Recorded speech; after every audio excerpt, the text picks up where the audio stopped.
أعوذ بالله من الشيطان الرجيم. بسم الله الرحمن الرحيم. إنا أنزلناه في ليلة القدر وما أدراك ما ليلة القدر. ليلة القدر خير من ألف شهر. تنزل الملائكة والروح فيها بإذن ربهم من كل أمر. سلام هي حتى مطلع الفجر. وعن عائشة رضي الله عنها كان رسول الله صلى الله عليه وسلم إذا دخل العشر شد مئذره وأحيا ليله وأيقظ أهله. رواه متفق عليه. ہر قسم کی حمد و تعریف، بڑائی اور کبریائی، ثنا اور خوبی، تعریفات اور بے شمار تسبیحات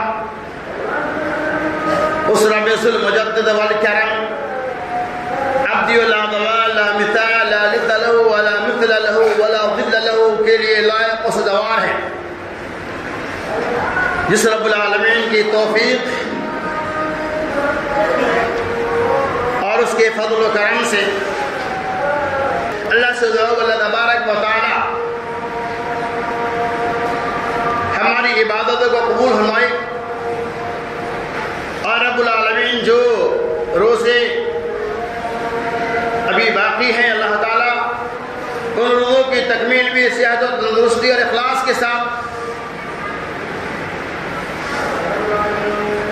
پوری اشتیاق مندی کے ساتھ، دل جمعی کے ساتھ، پوری چاہت کے ساتھ مکمل کرنے کی توفیق رفیق عطا فرمائے۔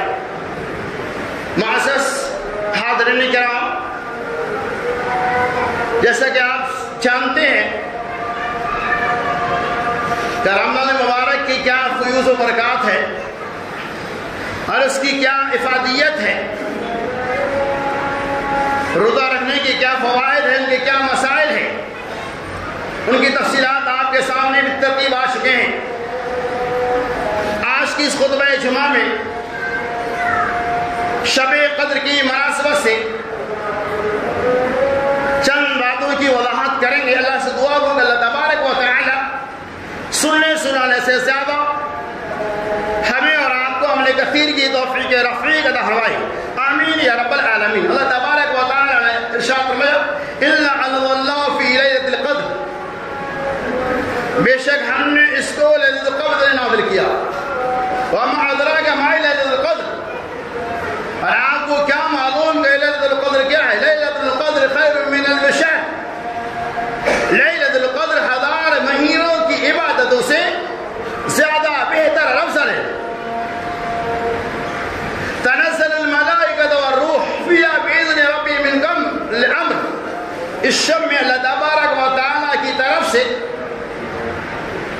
جبرائیل امین اور ملائکہ کی جماعت سمائے آسمان سے سمائے دنیا پر نزول ہوتے ہیں اور بڑے بڑے معاملات کے فیصلے کیے جاتے ہیں۔ سلام ہی حتی مطلع الفجر، اور طلوع فجر تک کے لیے سلامتی، امن و سکون ہے ایسے لوگوں کے لیے جو اس شب کے اندر جا کر اللہ تبارک و تعالی کی عبادت و ریاست کرتے ہیں۔ اس سورۃ القدر کے اندر اللہ تبارک و تعالی نے لیلۃ المبارکہ کی مناسبت سے کوئی تفصیل بیان کر دیا کہ لیلۃ القدر کیا ہے۔ آج جو رات آنے والی وہ لیلۃ القدر ہے، 21ویں کی شب ہے آج۔ اللہ تعالیٰ اِنَّا أَنزَلْنَاهُ فِي لَيْلَةِ الْقَدْرِ، بے شک ہم نے اس کو لیلۃ القدر میں نازل کیا۔ نازل کا رضوان یا قرآن مقدس، اللہ تبارک و تعالی نے قرآن جیسی عظیم الشان کتاب کو ماہ رمضان کے آخری عشرہ کی راتوں میں نازل کیا، اور پھر اللہ تبارک و تعالی نبی سے خطاب کر رہے ہیں وَمَا أَدْرَاكَ مَا لَيْلَةُ الْقَدْرِ، اے نبی آپ کو کیا معلوم کہ لیلۃ القدر کیا ہے؟ گویا کہ لیلۃ القدر کے بارے میں محمد رسول اللہ کو بھی علم نہیں تھا، اللہ تبارک و تعالی نے آپ کو اس کا علم دیا۔ اس کی تفصیلات انشاءاللہ آپ کے سامنے آنے والی۔ وَمَا أَدْرَاكَ مَا لَيْلَةُ الْقَدْرِ، لیلۃ القدر خیر من الف شہر، اللہ میں لیلۃ القدر 1000 مہینوں کی عبادتوں سے زیادہ بہتر اور افضل عبادت ہے۔ یہ لیلۃ المبارکہ جسے اللہ تبارک و تعالی نے ہمیں اور آپ کو عطا فرمایا،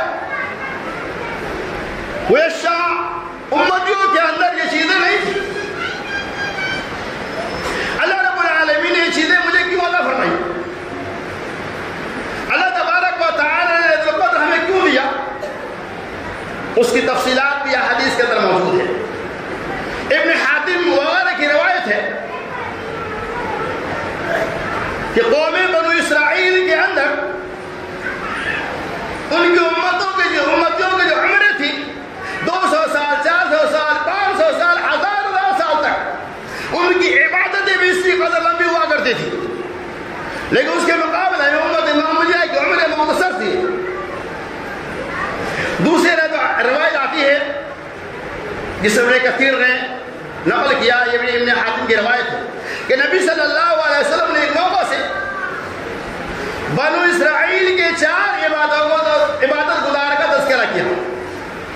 عبادت گزار تو بے شمار ہیں، لیکن 4 کا خصوصیت کے ساتھ اللہ کے رسول صلی اللہ علیہ وسلم تذکرہ کیا. اور ان کی عمریں 80 سال کی تھی، اور وہ لوگ ایسے تو دن و رات اللہ کی عبادتیں کرتے. ایک تو عمریں بھی لمبی اور عبادت کے اندر بھی کوئی کوتاہی نہیں. ان اشخاص کا نام بھی حدیث کے اندر بیان کیا گیا ہے. حضرت ایوب علیہ السلام، زکریا علیہ السلام، حضرت حزقیل علیہ السلام اور یوشع بن نون علیہ السلام. ان لوگوں کے بارے میں نبی صلی اللہ علیہ وسلم تذکرہ کر رہے تھے تو صحابہ کرام کو تعجب ہوا. یعنی اس معنی میں کہ اللہ کے رسول صلی اللہ علیہ وسلم ان کی عمریں بھی اتنی لمبی اور ان کے مقابلے ہماری عمریں کیا، ہم تو کمزور ہیں. امت محمدیہ صحابہ کرام کو اس بات میں تعجب ہوا. جبرائیل امین اللہ کے رسول صلی اللہ علیہ وسلم کے پاس آتے ہیں.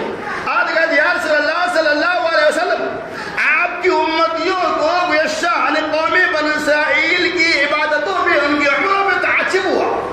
یعنی اس معنی میں کہ ان کی عمریں بھی لمبی ہوا کرتی، 100 سال 200 سال اور 500 سال کی. وہ لوگ لمبی عبادتیں کر رہے تھے، ہماری عمریں بھی مختصر کر دی گئی ہے.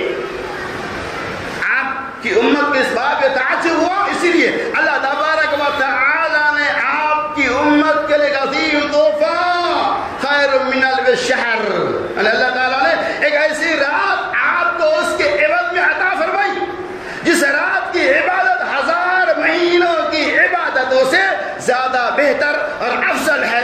اس کی مختصر وضاحت یہ تھی. اللہ تبارک و تعالیٰ کے کتنا بڑا خاص کرم ہے امت محمدیہ کے اوپر کہ ہمیں ان کی عبادتوں کے معاملہ میں کمپٹیشن کرنے کے لیے، ان سے آگے بڑھنے کے لیے، گرچہ ہماری عمریں کم ہے، اللہ تبارک و تعالیٰ نے ہمیں سال میں ایک ایسی رات فرمائی جس ایک رات کی عبادت 1000 مہینوں کی عبادتوں سے زیادہ بہتر افضل ہے. وہی رات لیلۃ المبارکہ ہے، وہی رات شب قدر ہے، وہی رات شب قدر ہے. رمضان کے آخر اشرا کی تاک راتوں میں سے ایک رات آتی ہے. میرے دوستوں، بزرگوں، ساتھیوں، اس رات کی بڑی اہمیت اور بڑی فضیلت، اس کا بڑا مقام ہے. آپ سنتے چلے کہ اس رات کو اللہ تبارک و تعالی لفظ قدر سے کی موسوم کیا. قرآن میں نازل سورہ کا نام ہے سورۃ القدر. قدر کے معنی دے تنگی کے، یعنی مفت تنگ بولتے ہیں. زندگی تنگ ہو گئی، یہ راستے تنگ ہو گئے، یعنی توڑا. قدر کے معنی کہتے ہیں بقدر بادام، یعنی توڑا. ایک طرف قدر کے معنی تنگی کے آتے ہیں اور ایک طرف قدر کے معنی مقام و مرتبہ کے بھی آتے ہیں. اس سورہ کا نام اللہ تبارک و تعالی نے سورۃ القدر رکھا.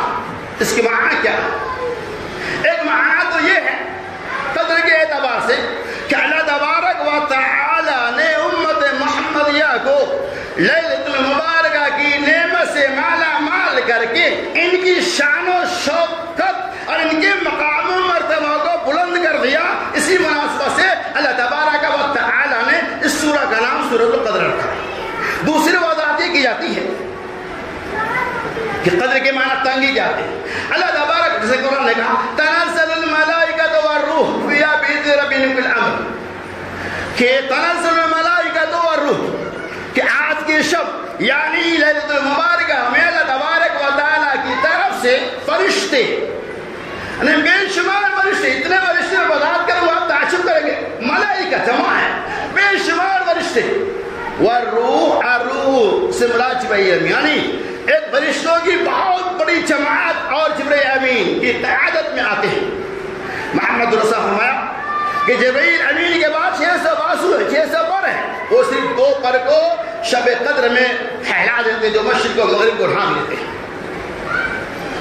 اور ڈھانک کر کیا کرتے ہیں؟ قرآن نے اس کو وضاحت کیا، تنزل الملائکۃ والروح فیہا بإذن ربہم من کل امر سلام ہی حتی مطلع الفجر، اور سلامتی ہوتی رہتی ہے اس وقت تک یہاں تک کہ طلوع فجر ہو جائے، یعنی بندہ مومن جب اللہ تبارک و تعالیٰ کی عبادت و ریاضت کرتے ہیں، قرآن کی تلاوت میں مشغول ہوتے ہیں، نفل میں مشغول ہوتے ہیں، دیگر ذکر اور اذکار اور دعاؤں کا اہتمام کر رہے ہوتے ہیں، اور آج کی شب میں اللہ تبارک و تعالیٰ کے بے شمار فرشتے، کتنے فرشتے آئے سے اللہ کے رسول صاحب فرماتے ہیں اس روئے زمین پہ جو ہم نہیں دیکھتے اتنے فرشتے نازل ہوتے، اتنے فرشتے نازل ہوتے ہیں، ان کی تعداد اتنی زیادہ ہوتی ہے، فرشتوں کی کثرت تعداد کی بنیاد پر ان کے لیے زمینیں تنگ ہو جاتی ہے، یعنی زمین پہ چلنے کے لیے جگہ نہیں رہتی ہے۔ قدر کے معنی تنگی کے، بعض لوگوں نے یہ کہا تنگی، قدر کے معنی تنگی کس معنی میں ہے کہ اللہ تبارک و تعالیٰ کی طرف سے اتنی بڑی تعداد میں فرشتوں کا نزول ہوتا ہے کہ زمین پر پیر رکھنے کے لیے، اس زمین پر چلنے کے لیے جگہ باقی نہیں رہ جاتی ہے، یعنی ان کے لیے زمین تنگ پڑ جاتی ہے۔ اسی مناسبت سے اللہ تبارک و تعالیٰ نے اس سورہ کا نام سورۃ القدر رکھا، اور یہ سارے فرشتے گشت لگا رہے ہوتے ہیں، ہمارے اور آپ پہ نگرانی کر رہے ہوتے ہیں، دیکھ رہے ہوتے ہیں کہ آج کی شب ہم کیا کرتے ہیں، تو یقیناً وہ بڑا خوشنصیب بندہ ہے جو آج کی شب جا کر اللہ تبارک و تعالیٰ کی عبادتیں کرتے ہیں۔ تو وہ آگے بتایا، ہم بتانا مقصود یہ ہے کہ اللہ تعالیٰ نے آپ صلی اللہ علیہ وسلم کو چیز عطا فرمائی، اس کی کئی شکلیں ہیں۔ جب اللہ تبارک و تعالیٰ نے جبرائیل امین کے ذریعے یہ چیزیں دیا تو آپ کچھ تعین نہیں، آپ صلی اللہ اول اور وسط میں اعتکاف کیا۔ رمضان جب آیا تو اس چیز کو پانے کے لیے آپ صلی اللہ علیہ وسلم اول اور اوسط یعنی پہلے اور دوسرے میں اعتکاف کیے، اس کا پتہ نہیں چلا، صحابہ کرام بھی چلے گئے۔ پھر جبرائیل امین علیہ السلام نے آپ صلی اللہ علیہ وسلم کو عقیر عشرہ کے اعتکاف کا حکم دیا، پھر آپ نے صحابہ کرام کو بولا عقیر عشرے میں بھی آپ اعتکاف کیے اس چیز کو پانے کے لیے۔ اللہ تبارک و تعالیٰ نے اس بات کو تعین کر دیا، یہ بات ایک دم خاص ہو گئی کہ جو شب قدر ہے، جو لیلۃ المبارکہ ہے، وہ رمضان کے عقیر عشرہ کی تمام راتوں میں سے ایک رات ہے۔ نبی صلی اللہ علیہ وسلم پھر عقیر عشرہ کا بھی اعتکاف کیے، صحابہ کرام بھی آپ کے ساتھ متقب بن گئے۔ اللہ تبارک و تعالیٰ نے آپ کو یہ چیزیں دکھلا دیا۔ بخاری شریف کی صحیح روایت ہے، حضرت عبادہ بن صامت، بہت سنیا، حضرت عبادہ بن صامت رضی اللہ تعالیٰ عنہ کہتے ہیں کہ جبرائیل امین کے ذریعے اللہ تبارک و تعالیٰ نے لیلۃ المبارکہ کی تخصیص کر دیا۔ وہ کون سی رات ہے اس کے بارے میں تعین ہو گئی۔ آپ صلی اللہ علیہ وسلم اس چیز کی خوشخبری سنانے کے لیے باہر آئے، صحابہ کرام کے پاس گئے۔ آپ جب جا رہے تھے تو راستے میں آپ نے دیکھا کہ دو مسلمان، دو صحابہ ایسے ہیں جو آپس میں جھگڑ رہے ہیں، جو آپس میں بحث و مباحثہ کر رہے ہیں۔ وہاں نبی صلی اللہ علیہ وسلم ٹھہرے اور فرمایا کہ تم دونوں کے جھگڑنے کی وجہ سے اللہ تبارک و تعالیٰ نے لیلۃ المبارکہ کو ہم سے، بعض روایت آتی ہے کہ بھلا دیا اور بعض روایت آتی ہے کہ اٹھا لیا گیا۔ اسی اٹھا لیا گیا کہ وہ بعض لوگ کہتے ہیں لیلۃ المبارکہ ہے ہی نہیں، اٹھا لے گا، اٹھا لیے گا کا مطلب یہ ہے کہ اللہ نے اس رات کی جو تعین کیا تھا اس سے آپ کو محروم کر دیا، یعنی آپ بلا دیے گئے۔ پھر آپ صلی اللہ علیہ وسلم کہا ہے میرے صحابہ، تم دونوں کے جھگڑنے کی وجہ سے اللہ تبارک و تعالیٰ نے لیلۃ المبارکہ کی رات کو ہم سے بھلا دیا۔ یہ بات کلیئر ہو گئی کہ عقیر عشرہ کی طاقت ہے، شاید اس کے اندر امت کے لیے خیر ہی خیر ہو، اس صحیح روایت کی۔ تو کیا پتہ چلا کہ وہ لیلۃ المبارکہ رمضان کے عقیر عشرہ کی طاقت میں سے ایک رات میں، اس میں کوئی شک نہیں۔ یہ اور بات علماء کا اس کے اندر بہت بڑا اختلاف ہے، جیسا کہ بعض لوگ 27ویں کے قائل ہیں، بعض 21ویں کے قائل ہیں۔ حدیث کے اندر یہ باتیں ملتی ہے کہ لیلۃ المبارکہ منتقل ہوتا رہتا ہے، کبھی 21، کبھی 23، کبھی 27، کبھی 25، کبھی اللہ کی مرضی کے مطابق ہے۔ لیکن امت میں سے جو لوگ رمضان مبارک عقیر عشرہ کی تمام راتوں میں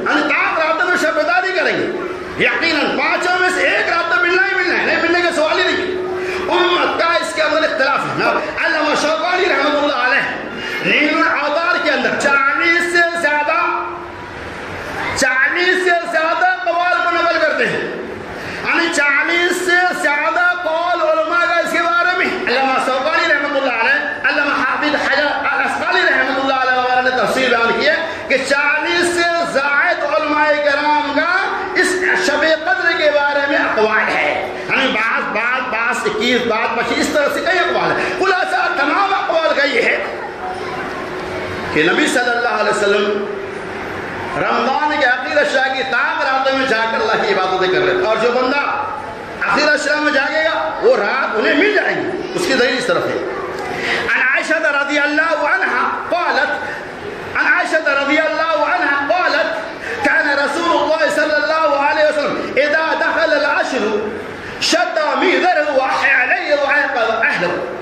ماں عائشہ رضی اللہ تعالیٰ عنہ کہتی ہے کہ رسول اللہ صلی اللہ علیہ وسلم جب عقیر اشراء میں داخل ہوتے تو کیا کرتے ہیں؟ شد مئزرہ، آپ صلی اللہ علیہ وسلم کمر بستہ ہو جاتے، واحیا لیلہ، راتوں کو جاگتے، وأيقظ اہلہ، اور اپنے اہل و عیال کو بھی بیدار کرتے. حدیث بتا رہی ہے کہ شب قدر جسے ہم جاگنے کی رات کہتے ہیں، لیل المبارکہ کے نام سے جانتے ہیں، وہ رمضان کے آخر اشراء کی تاک راتوں میں سے کسی ایک رات میں سے کوئی شک اور شبہ نہیں. کیا پتہ چلا کہ ہمیں رمضان مبارک کے آخر اشراء میں جا کر اللہ کی عبادتیں کرنی چاہیے، نوافلوں کا اہتمام کرنا چاہیے. اس سلسلے میں نبی صلی اللہ علیہ وسلم سے کوئی عبادت معقول نہیں ہے کہ شب قدر آتی تھی تو آپ صلی اللہ علیہ وسلم شب قدر کی مناسبت سے کوئی اور عبادت کا اہتمام کر دیتے نہیں، دیگر دعاؤں کے اہتمام کرتے نہیں. ماں عائشہ رضی اللہ تعالیٰ عنہ کہتی ہے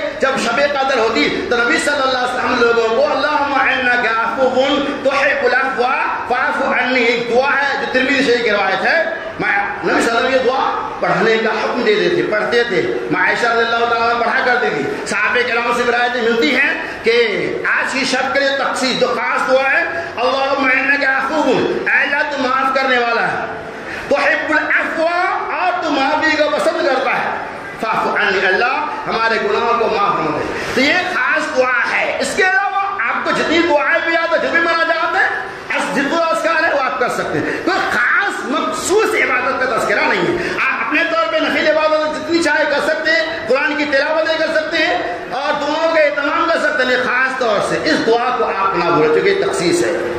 اللہم انک عفو تحب العفو فاعف عنی. اگر کوئی بندہ کوئی دعا نہیں پڑھتا، اسے یاد نہیں کچھ، پوری رات اگر یہی دعا پڑھتا ہے تو اس کے نجات کے لیے کافی ہے، چونکہ یہ دعا سنت نبویہ سے ثابت ہے.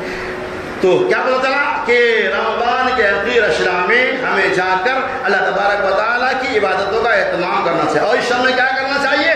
ہمیں اپنے دلوں کو منور کرنا چاہیے. لیکن لوگ کیا کرتے ہیں؟ دلوں کو روشن کرنے کے بجائے اپنی مساجدوں کو روشن کرتے ہیں. مساجدوں کو روشن کرنے کی ضرورت نہیں ہے، مساجدوں میں قمقمے اور بتیاں لگانے کی ضرورت نہیں ہے. دل کے اندر جو کالا پن ہے اس کو مٹانے کی ضرورت ہے. دل کے اندر جو سیاہی آ چکی ہے اس سے مٹانے کی ضرورت ہے. گویا کہ دل کو روشنیوں سے، میناروں سے منور کر دو. آج کی شب جاگ کر اللہ تبارک و تعالیٰ سے تمام گناہوں کی معافی اور ترافی مانگ لو. تو کیا پتہ چلا؟ آج دل کو جلانے کی شب ہے، آج دل کے اندر روشنی پیدا کرنے کی شب ہے، آج دل کے اندر کینہ اور کپٹ کو نکالنے کی شب ہے. اگر آپ نے دل میں کینہ رکھا تو کیا ہوگا سن لیجیے. نبی صلی اللہ علیہ وسلم کہ آج کی شب اللہ تبارک و تعالیٰ کی طرف سے فرشتے آتے ہیں. بہقی کی روایت ہے محمد رسول اللہ صلی اللہ علیہ وسلم آج کی شب تمام لوگوں کی بخشائش ہو جاتی ہے. یعنی جتنے لوگ اللہ تعالیٰ سب کو معاف فرما دیتا ہے، سب کو معاف فرما دیتا ہے. معافی مانگو اللہ سے، اتنا اچھا مانگو. 4 طرح کے لوگ ایسے ہیں آج کی شب میں بھی اس کی بخشائش نہیں ہوتی. وہ کون لوگ ہیں؟ اللہ کے رسول میں نمبر 1 شراب پینے والا، نمبر 2 ماں باپ کی نافرمانی کرنے والا، نمبر 3 رشتہ و ناتا کا توڑنے والا، اور نمبر 4 جو بہت ہی بھیانک ہے، بتاؤں بہت بھیانک ہے، نمبر 4 کینہ پرور، جس کے دل میں کینہ ہے، حسد اور ڈاہ ہے. ایسے 4 طرح کے لوگوں کو اللہ تبارک و تعالیٰ نہیں بخشتا. اب غور کیجئے کہ شب بیداری آپ کر رہے ہیں، لیکن شب بیداری کرنے کا مطلب کیا ہوتا ہے؟ آپ کا دل کینہ سے پاک ہو، آپ کے دل کے اندر اپنے بھائیوں کے بارے میں حسد نہ ہو، لیکن دل میں کینہ بھی ہے. آپ کے ماں باپ ناراض ہے، آپ اپنے بیوی بچوں کے لیے عید کے کپڑے تیار کر لیے 10 دن پہلے، بوڑھا ماں باپ بیچارے کے پاس ایک جوڑا نہیں ہے، اس کا بھی انتظام نہیں کیا. ماں باپ کا دل کیا آپ کے لیے دعا دے گا؟ اللہ کے رسول فرمایا کہ آج کی شب ماں باپ کی نافرمانی کرنے والا بھائیوں بیوی بچوں کو خوش رکھنے کے ساتھ ساتھ ماں باپ کو بھی خوش رکھنا ضروری ہے، تب جا کر شب بیداری کے آپ کو فائدہ اور ثمرہ ملنے والا ہے، ورنہ صرف جاگ جائے پوری رات ٹھوکریں مار لے اللہ کے سامنے پوری رات گر جائے لیکن آپ کے سینہ میں کیا ہے، آپ کے ماں باپ آپ سے ناراض ہے، آپ شراب پینے والے ہیں اور آپ جو ہے نا رشتہ ناتا کا توڑنے والے، رشتہ داری کا کوئی خیال کرنے والے نہیں، تو پھر شب بیداری کا کیا مطلب ہو گیا؟ اللہ سے دعا کرتا اللہ تبارک و تعالیٰ آج کی شب کے اندر تمام برائیوں سے نکلنے کے ساتھ ساتھ ان 4 برائیوں کا تذکرہ جو خصوصیت کے ساتھ محمد رسول اللہ صلی اللہ علیہ وسلم نے کیا ہے، ہم مسلمانوں کو اس سے کوش دور رہنے کی توفیق رفیق عطا فرمائے۔ یہ ہے شب قدر کی مختصر وضاحت، اس سے وہی لوگ فائدہ اٹھا سکتے ہیں جن کے دلوں کے اندر اخلاص ہو، جو اللہ تبارک و تعالیٰ کی رضا کا تعلق۔ اور چلیے محمد رسول اللہ صلی اللہ علیہ وسلم نے شب قدر کی مناسبت سے چند اشارات بھی کیے ہیں، اشارات کنایہ بھی کیے ہیں، اس کی نشانیاں بھی بتا دی ہیں۔ آپ صلی اللہ علیہ وسلم شب قدر کی علامت یہ ہے اس شب میں ہلکی پھلکی بارش کا بھی اہتمام ہوگا، ہوائیں ایک دم دھیمی دھیمی چلے گی، اس شب میں جو چاند ہوگا اس کی روشنی بھی وہ خوبصورت نظر آئیں گی، اور اس شب کے اندر جو سورج کا طلوع ہوگا اس کی روشنی بھی بالکل اس کی شعاعیں تیز نہیں ہوں گی بلکہ ہلکی پھلکی ہوں گی، اور کیچڑ نمایاں کیچڑ جیسا بھی ماحول پیدا ہو جائے گا، ہلکی پھلکی بارش کا بھی امکان ہے۔ یہ چند علامتیں محمد رسول اللہ صلی اللہ علیہ وسلم نے شب قدر کی مناسبت سے ہمیں اور آپ کو دیا ہے۔ کیا بتایا کہ شب قدر کی بڑی اہمیت اور بڑی افادیت ہے، لہذا اس کے لیے ہمیں اور آپ کو جاگ کر اللہ تبارک و تعالیٰ کی عبادتیں کرنا، اللہ سے لو لگانا، اللہ سے امیدیں وابستہ کرنا نہایت یقین مسلمانوں کہ اللہ کا کتنا بڑا انعام ہے کہ ایک رات عبادت کریں گے 1000 مہینہ کتنا ہوتا ہے؟ 83 سال 4 مہینہ۔ ایک رات آپ اللہ کی عبادت کریں گے تو کتنا سال ہو جائے گا؟ 83 سال 4 مہینے کی عبادت ہو جاتی ہے۔ آپ کی عمریں 20 سال 25 سال 30 سال 50 سال 60 سال تو کم سے کم ہے ہی۔ اب بتائیے کتنی عبادت آپ نے اپنے اندر ذخیرہ کر لیا، لیکن کب؟ جب آپ شب بیداری کر کے جا کر اللہ کی عبادتیں کریں گے، تب جا کر قرآن کی تلاوتیں کریں گے، تب اسی کو اذکار کریں گے، تب آج تو جاگنے کی رات شب قدر ہے، سائیکل لے لیے گھومنے لگے، شب قدر ہے ہوٹلوں میں بیٹھ گئے، کب فاسٹنگ کر رہے ہیں کہ چلو شیری کے اذان میں پہنچ جائیں گے، رات بھر جاگ رہے ہیں، مارکیٹنگ کر رہے ہیں، گپے شپے کر رہے ہیں، نہیں۔ اللہ تبارک و تعالیٰ نے یہ رات دیا مسلمان، یہ رات، اس رات کی نعمت سے پہلے امتیں محروم ہو چکی، لہذا ہم اس رات کو نہ کھو۔ اللہ کے سبحانہ جو شب قدر کی نعمت سے محروم ہو گیا گویا کہ وہ تمام خیر سے محروم ہو گیا، اور جس نے شب قدر کو پا لیا گویا کہ اس نے سب کچھ پا لیا۔ اسی لیے اللہ کے رسول صلی اللہ علیہ وسلم من قام لیلۃ القدر ایمانا واحتسابا غفر له ما تقدم من ذنبه۔ آپ صلی اللہ علیہ وسلم من قام لیلۃ القدر، جس آدمی نے لیلۃ القدر میں قیام اللیل کیا، من قام لیلۃ القدر ایمانا واحتسابا، ایمان اور ثواب کے نیت سے، غفر له ما تقدم من ذنبه، اللہ تبارک و تعالیٰ ان کے ما تقدم گناہوں کو، پچھلے گناہوں کو معاف فرما دے گا۔ تو ایک رات عبادت کر لو، 5 رات جاگیں گے تو ظاہر سی بات ہے کہ ایک رات آپ کو ملنے والی ہے، اس کو کوشش نہیں۔ دوسرا ایک مسئلہ اہم سنیے کہ بعض لوگ یہ سوچتے ہیں کہ ہمارا شب قدر صحیح ہوگا یا سعودی عرب والے کا شب قدر صحیح ہوگا، چونکہ وہاں ایک دن پہلے لوگ روزہ رکھتے ہیں اور ہم لوگ ایک دن بعد میں رکھتے ہیں۔ دنیا میں ایسا بھی ملک ہے جہاں 2 دن کا فاصلہ ہے۔ اب ذہن میں یہ بات آتی ہے، آپ ذہن میں اس بات کو نہیں، حدیثیں موجود ہے، وہاں تفسیر کی ضرورت نہیں ہے، اشارہ میں کر رہا ہوں کہ سعودی عرب والے اپنے چاند کے اعتبار سے شب قدر کا اہتمام کرے گا، اور ہندوستان والے دوسرے ملک والے اپنے چاند کے اعتبار سے شب قدر منائے گا۔ اس میں کوئی مسئلہ نہیں ہے، اس نے پہلے دیکھا وہ پہلے منائے گا، ہم نے بعد میں دیکھا ہم بعد میں منائیں گے، لہذا ہم اپنے چاند کے اعتبار سے جو ہمارے لیے شب قدر تعین ہے وہی ہمارا اصلی شب قدر ہوگا، ہمیں دوسرے ملکوں کے شب قدر کو نہیں دیکھنا ہے۔ کہتے چلا کہ سعودی عرب مکہ مدینہ کے شب قدر کا ہمارے لیے کوئی اعتبار نہیں ہے، ان کی مناسبت سے ہم کریں گے، ایسا نہیں۔ ہم نے جس اعتبار سے چاند کو دیکھا، روزے کے اہتمام کیا، اس اعتبار سے 21ویں شب جو بھی آئے گی وہ ہمارے لیے پہلی شب قدر ہوگی۔ تو خلاصہ کلام یہ کہ شب قدر اللہ کی بہت بڑی نعمت ہے. ہمیں اور آپ کو ان نعمتوں کو پا کر اللہ تبارک و تعالیٰ کی تقرب اور نصرت حاصل کرنی چاہیے. ہم بھی جاگے, خواتین بھی اپنے گھروں میں جا کر اللہ کی عبادتیں کرے, قرآن پڑھے. عبادتیں کرتے ہوئے اگر نیند آ جائے تو آپ کو جاگنے ہم سو جائے, چند گھنٹوں میں سو جائے, پھر جاگ کر عبادتیں, کوئی مسئلہ. اسلام بالکل آسان ہے. تو کیا پتہ چلا کہ آج کی شب کو کوئی برباد نہ کرے بلکہ اللہ تبارک و تعالیٰ کے لیے خاص کر لے. اللہ سے دعا کرے, اللہ شب قدر کی نعمت سے تو نے مجھے مالا مال کیا, اللہ ہماری بخشائش کر دے. اللہ ہم گنہگار ہے, سیاہ کار, آپ جو بھی دعا کریں گے یقین مانو اللہ تبارک و تعالیٰ آپ کی دعاؤں کو قبول کرے.